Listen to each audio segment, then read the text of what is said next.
शाम का सुहाना समय था। राधा और उसकी सास कमला देवी गली में आराम से टहल रही थी। हवा हल्की हल्की चल रही थी और दोनों बातों में लगी हुई थी। तभी सामने से एक चाट वाला अपना ठेला लेकर गुजरा। गरम गरम चाट की खुशबू हवा में फैल गई, ऐसी खुशबू जो सीधे पेट तक पहुंच जाए।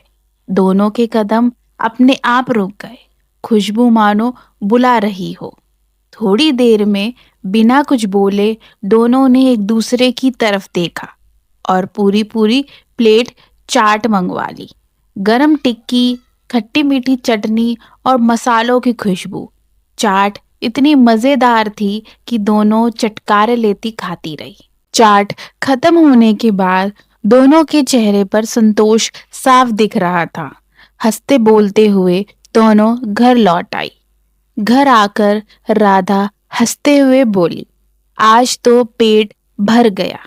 आज खाना नहीं बनाएंगे मम्मी जी। यह सुनकर कमला देवी भी मुस्कुरा दी और बोली कि हाँ बहू, आज तो चाट ने पूरा पेट भर दिया। थोड़ी देर बाद आराम करने के बाद कमला देवी सोने चली गई।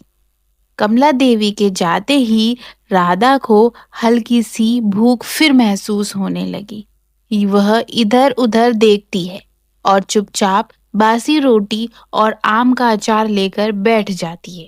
अभी राधा ने 2-3 कोर ही खाए थे कि तभी पीछे से आहट सुनाई देती है।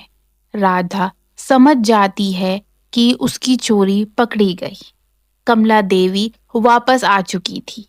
हाथ में उसके भी बासी रोटी और प्याज था। असल में चाट के बाद भी नींद से पहले भूख जाग गई थी। दोनों एक दूसरे को देखकर हंस देती हैं। अब कोई बात छुपी नहीं रहती। दोनों साथ बैठकर सादा खाना खाने लगती हैं। तभी दोनों को समझ आता है, चाट की खुशबू और स्वाद मन को खुश करते हैं, लेकिन असली भूख घर की रोटी और अचार ही मिटाते हैं। और इस तरह चाट का चस्का भी पूरा हुआ और पेट की भूख